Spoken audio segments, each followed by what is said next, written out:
and Confessions. And we've got a major influencer star here today, Peter Fugere. Hello, how are you, Peter? Hi, Tim. Nice to be on the podcast. Oh, no, thank you for coming. Just let's go straight into it. Could you introduce yourself and your EPM journey? Yeah, sure. I'm Peter Fugere, Chief Solutions Officer at OneStream Software. And yeah, I guess around 1999, I got started with Hyperion Enterprise. Kind of a funny story. I put my resume in a book at my university. I paid $15 to put it in there. And this company, John Hancock, an insurance company in New England, was looking for a Hyperion Enterprise admin. And I went in for the interview and I thought I was killing it. And I got to the end of the interview and this really nice guy, Floyd Carmen, says, have you ever heard of Hyperion Enterprise? And I said, no. And I wanted so bad to lie and say, of course I know that, because I thought I really wanted this job. And he leaned over and he said, that's okay. That's okay. You did great. You know, he could tell I looked rejected. And yeah, I got the job. I wound up learning Hyperion Enterprise. I worked with more consultants than I worked with people at John Hancock. We implemented 4.3, Hyperion Enterprise 4.3 at the time. Yeah, I remember that. And then within a year or so, realized I didn't want to be at John Hancock. I wanted to be a consultant. And I left and I went to Hyperion, and that's where I started my journey. I met so many great people there at Hyperion. It was a great place to work. It was a great company. And so from that position, I was really lucky. And then left Hyperion and joined a little startup in Colorado called Vertical Pitch. And we got bought by Ranzel. Then maybe about 10 years ago now, left Ranzel and joined OneStream Software, where I've been doing OneStream work almost exclusively. Oh, fantastic. Great journey there. My next question, I kind of ask everybody, and it's just because it's very hard to explain it to non-people in our industry. Have you had any misconceptions when you've actually tried to explain what you do in terms of EPM? Well, yeah, I mean, when I know we're going to talk about the books I wrote, but when I first wrote a book, I remember my sister-in-law, she came over the house and she said, great, now we'll be able to figure out what you do for work. Even when you explain it, I don't think people appreciate it. I do remember there was a guy who I worked with at John Hancock, a really senior executive there, and he was really big on, if you can't explain your job in a sentence, it's not a good thing. And so I always like to just tell people, we help companies with their reporting. And whatever that means, if it's ESG and some of the more advanced planning, if it's consolidated reporting, budgets and forecasts, we help people make sense of their numbers. Yeah, I think I'm going to tell that to my mom because I'm finding it still difficult to explain it to her. Yeah.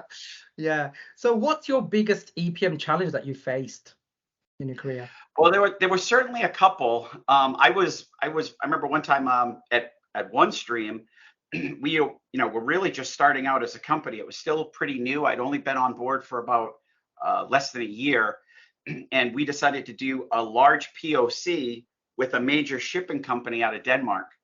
And the OneStream pitch, when you first hear it, is a little incredible, and especially when it was less than 24 guys in Michigan. You're like, all right, we're going to take on, at the time, was Oracle's most complex, sophisticated statutory consolidation project. We're going to do that. That was aggressive, I would say, of us. And they wanted us to do a POC. And I sat at my kitchen table and converted all the metadata, cleaned everything up, built a great demo of their app. And they said, well, this looks nice, but there's no data in it. Okay, so then I went back, I loaded data, and then they said, well, that's interesting, but how do we know the numbers tie out? And it was like, so next thing you know, I reconciled a whole year of data. Now, basically implemented, their software on my laptop alone in my kitchen. Wow. My legs, actually, I started getting these pains in my legs and went to my doctor, couldn't fit it. It was because I was sitting in this uncomfortable chair at my kitchen table for so long. Like, my days were so long, but they did buy the software, and that was, that was really a huge success for us. In fact, we came back, Tom and I, to talk about, how the project went, the implementation, and we sat with the CIO and one of the senior controllers, and they thanked us. Which, when you bring your boss halfway around the globe to sit at a meeting at a big client, and they thank you in front of your boss, like that was a pretty great feeling. So that was a great win. Fantastic. Yeah. So related to that, what would you say was one of your biggest success stories in EPM? Yeah, well, certainly that implementation was, but one of the projects I had the most pride about was United Technologies, working in Hartford, and that was when I went to work for Vertical Pitch, and that was a big HFM implementation. It was the largest in the world, and and I oversaw the designs and a lot of the build, and again worked with like some of the best people in the business, guys like Chris Barbieri, Jim Heflin, Tom Wood. Yeah, all kinds of great folks, and but I was a key part of that, and I was really proud to be part of that project. I just like to add, I love HFM. I still do. So, that's great. It's a great story. Yeah. Yeah, definitely. So, by the way, which was one of the interesting things too. You say that too. Yeah. That was a draw for me to go to OneStream. Oh yeah. Like when I got the chance to talk about what OneStream was going to be, and I could talk about it with Tom. Bob Powers created HFM. Like that was a draw for me. And even Tom, one of the things he said to me I've told this story before. He was trying to get me to come on board and think about, what we'd be as a company. And at the time, nobody knew what OneStream was. And Tom had a vision for it. And he said, we're going to be the next Hyperion. And that won me over too, because I did have such a great time at that company. And it has been quite a ride with these guys, with Craig Colby, Tom, and obviously Bob too. It's been amazing. Sure. I mean, EPM, I find it really rewarding. It's not just doing the stuff, but helping people out there. What do you think is the most rewarding aspect to you in EPM?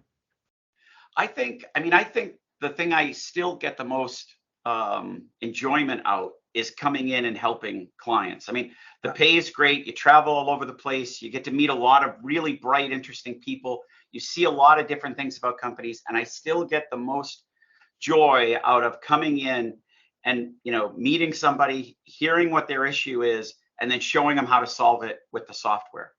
And the software it's gotten more and more powerful. We're able to do more and more things, and sometimes you're taking days out of their monthly close, and sometimes it even feels like an easy thing you're doing, and you're like giving them so much relief, and it's just a great feeling, I think. Fantastic.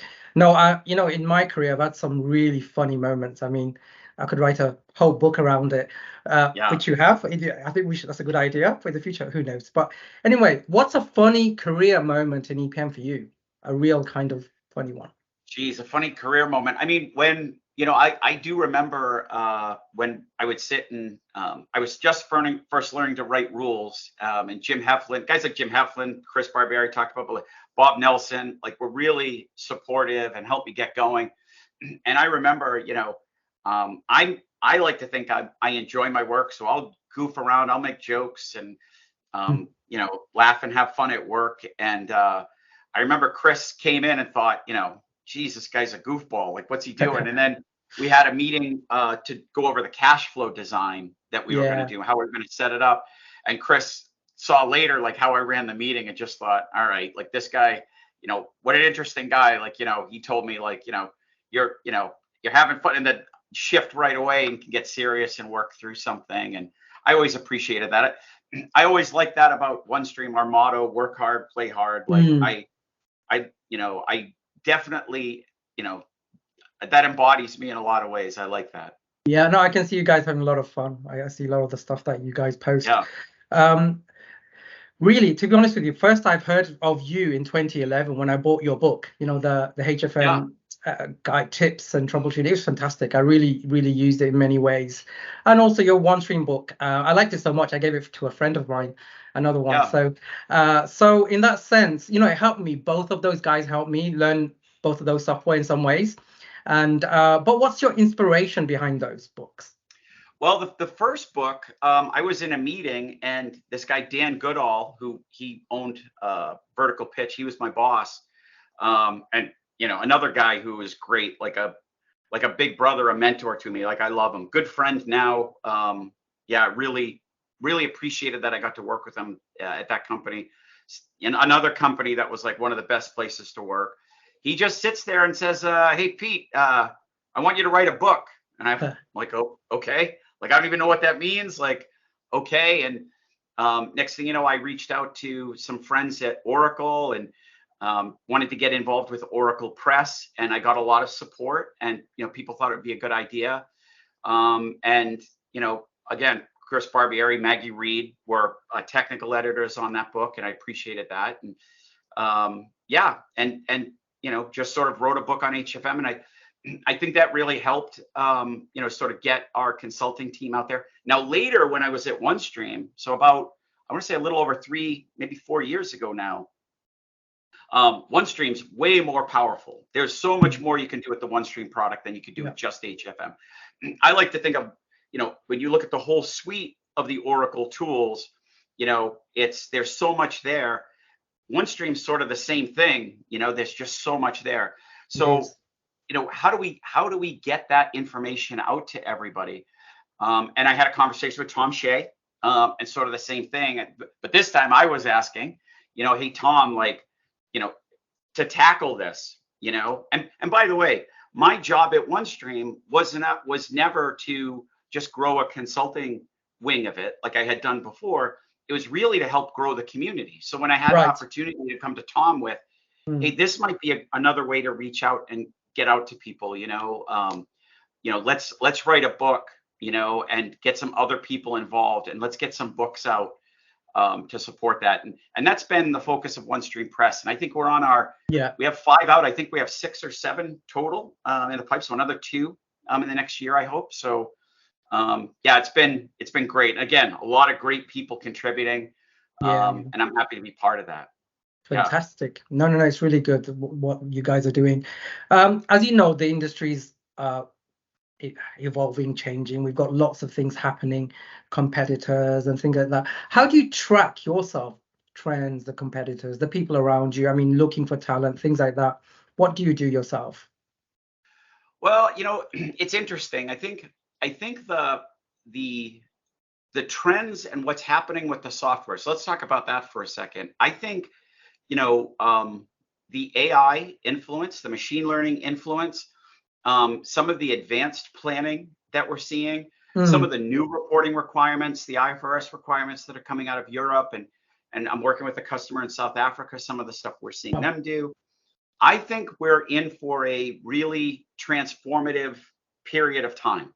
Sure. I mean, I've seen examples now of rules, just simple rules that are completely written, commented, and coded by an AI solution. Yeah, I actually relate to that too. Definitely. Yeah. Yeah. I mean, which blew me away. I mean, the idea, like, you could call support, and I really think this will be more real than people realize. Call support, and you could be talking to an AI and automated conversation, and you're talking to a person, and they respond with a correct answer right away. You're getting support right away. In application support, like to write rules for examples that use your metadata, that use your company information. I think it's going to be really transformative. And every time we seem to make those jumps, you see people sort of push the boundaries even further and expand things even further. So I think that's going to be interesting. I also think the competitive landscape across CPM is expanding a little bit, especially around planning and forecasting. Yeah. Talk about HFM. I think HFM was the gold standard for consolidated reporting. Yeah. Any statutory reporting, period. OneStream, I think, is in some ways is a lot better. Obviously I'm biased, but in some ways is a lot better. And now, I can't think of anything we can't do in OneStream that we couldn't do in HFM. And I think a lot of other companies that they've sort of anchored on the planning side. So we'll see and some of the more complex consolidation, if they can keep pace with that, that'll be interesting. But yeah, I think that's one part. And then as far as the landscape, I think, the tent, the EPM tent is going to get bigger. For a long time, we had, people who knew accounting, who could write some macros, and those kind of became our administrators. And I think we're going to see more data scientists. We're going to see more SQL developers. On the OneStream stuff with our platform, we're going to see more real software developers actually building solutions inside of OneStream. So I think what we consider an EPM CPM person is going to evolve too. Fantastic. Yeah, it could be an AI element to that too. An AI bot. Yeah. Who knows? Yeah. I'm really passionate about getting people into the industry, especially youngsters and beginners and people who really are looking. What would be your advice for people who are entering this industry or thinking of entering this industry, in the EPM industry, CPM Yeah, industry? I mean, I think the people who are the most successful to me are the people who are really dedicated, work hard, and they're just nice people to work with. They're supportive. They're always offering to help. Yeah. Like I think those people have the most best chance to succeed. I've worked with people over the years who've had music degrees or have had non-traditional college degrees, and they find themselves as a consultant, and they're still successful because some of the stuff you're only going to learn on the job, you know what I mean, but some of it too, like it's just being a nice person to work with. And then you can't teach that. You really can't teach that. So I'd encourage that. And I'd also say, just find a good position and really, sharpen your skills, learn the software, learn everything about it. What every button does, how it works, and you'll find yourself incredibly valuable. Fantastic. Well, ending the kind of podcast with one question really, which I ask, and this is, the industry is evolving. Where do you see EPM, CPM in the next 5 years in the future? Yeah, I think over the next 5 years, like we talked about, I think we're going to see AI and machine learning take a bigger role. I think we're going to see more multifaceted solutions, where you see more people who are, doing consolidation, planning, tax, account rec, all with one vendor. I think there's going to be some consolidation there. And I also think we're going to start to see consolidation among a lot of these software vendors.